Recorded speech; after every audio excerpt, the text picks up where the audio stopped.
Hi friends, అందరూ ఎలా ఉన్నారండి? Welcome to my channel. Friends, ఈరోజు నేను మీకు సపోటా జ్యూస్ ఎలా ప్రిపేర్ చేసుకోవాలో చూపించబోతున్నానండి. ఫ్రెండ్స్, నేను ఒక 6 వరకు తీసుకున్నానండి.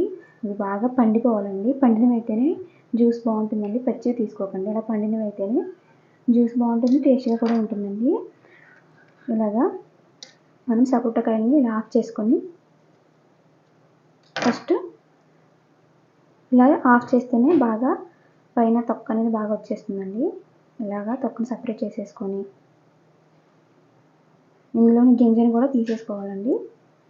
తీసేసుకొని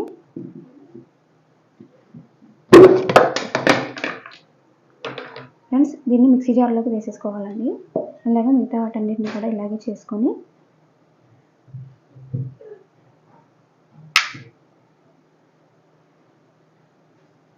ఫ్రెండ్స్, ఇది బాడీకి కూలింగ్ బాగా ఇస్తుందండి. మనకి సమ్మర్ స్టార్ట్ అయిపోయింది కాబట్టి మనం ఎక్కువ సపోటాలు దొరుకుతాయి కదండి. అలాంటప్పుడు ఇలా చేసుకుంటే చాలా మంచిదండి. బాడీకి కూలింగ్ ఉంటుంది, మనకి ఆరోగ్యం కూడా. మీరు తప్పకుండా ట్రై చేయండి. చాలా సింపుల్గా చేసేసుకోవచ్చండి. పెద్ద కష్టపడాల్సిన అవసరం లేదు.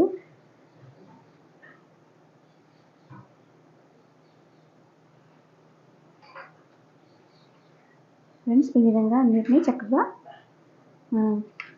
పైన పొట్టు తీసేసుకొని ఫ్రెండ్స్ మొత్తం అన్ని తీసేసిన తర్వాత మీకు చూపిస్తానండి. ఫ్రెండ్స్, ఇలాగా మొత్తం అన్నింటినీ సపరేట్ చేసేసుకొని మిక్సీ జార్లోకి వేసేసుకున్నానండి. ఇప్పుడు మనం దీంట్లోకి ఐస్ క్యూబ్స్ వేసుకుందాం. ఫ్రెండ్స్, మీకు ఐస్ క్యూబ్స్ అవైలబుల్ లేకపోతే కూలింగ్ వాటర్ అనే వేసుకోవచ్చండి. నేనైతే ఒక 8 వరకు వేస్తున్నానండి. కూలింగ్ ఉంటే బాగుంటుందండి జ్యూసు. ఫ్రెండ్స్, ఇలాగా మన ఇంటికి ఎవరైనా చుట్టాలు వచ్చినప్పుడు కూడా ఇలా చేసి పెడితే వాళ్ళు చాలా హ్యాపీగా ఫీల్ అవుతారండి. మీరు కూడా తప్పకుండా ట్రై చేయండి ఫ్రెండ్స్. హెల్దీ కూడా, మనకి టేస్ట్ కూడా ఉంటుందండి. ఇలాగా ఐస్ క్యూబ్స్ వేసేసుకున్న తర్వాత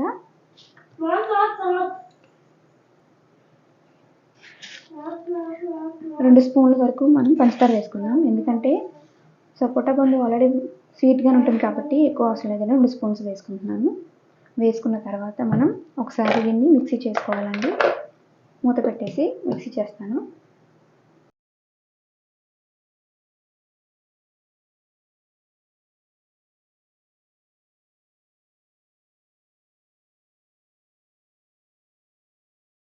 ఫ్రెండ్స్, ఒకసారి మనం మిక్సీ చేసుకున్న తర్వాత ఒక గ్లాసు పాలండి. ఇవి కాచి చల్లార్చిన పాలు ఫ్రిడ్జ్లో పెట్టారంటే అవి వేసుకొని, లేకపోతే పచ్చిపాలన్నా వేసుకోవచ్చు అనేది మన ఆప్షనల్. నేను మాత్రం కాచి చల్లార్చిన పాలు వేసుకున్నానండి. ఇంకోసారి మనం మిక్సీ చేసేసుకుందాం.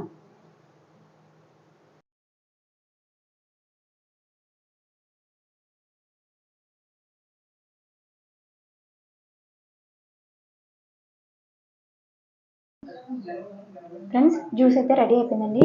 మనం మిక్సీ చేసేటప్పుడు కొంచెం చిక్కగా అనిపిస్తే మనం కొంచెం ఐస్ ముక్కలు కానీ లేకపోతే కూలింగ్ వాటర్ కానీ వేసుకోవచ్చండి. పర్ఫెక్ట్గా సరిపోయిందండి. ఇప్పుడు నేను వీటిని సర్వింగ్ గ్లాస్లోకి వేసేస్తున్నానండి.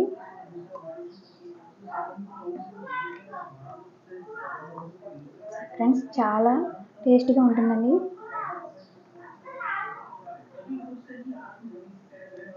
ఫైనల్గా ఇప్పుడు ఫ్రెండ్స్, దీంట్లో కొంతమంది డ్రై ఫ్రూట్స్ వేసుకుంటారు. నేను కొంచెం హార్లిక్స్ వేసిన. హార్లిక్స్ వేస్తే చాలా బాగుంటుందండి. ఫ్రెండ్స్, కూలింగ్ సపోటా జ్యూస్ రెడీ అయిపోయిందండి. మీకు కనుక సపోటా జ్యూస్ నచ్చినట్లయితే మా ఛానల్ లైక్ చేయండి, షేర్ చేయండి, సబ్స్క్రైబ్ చేసుకోండి. ఫ్రెండ్స్, నేను ఇందాక మిక్సీ చేసేటప్పుడు పాలు కూడా వేసానండి. మీరు అలా వేసుకొని చేసుకోండి. చాలా చాలా బాగుంటుందండి. Thank you friends. మీరు మాకు సపోర్ట్ చేయండి. మీ సపోర్ట్ మాకు చాలా అవసరం. తప్పకుండా ట్రై చేయండి.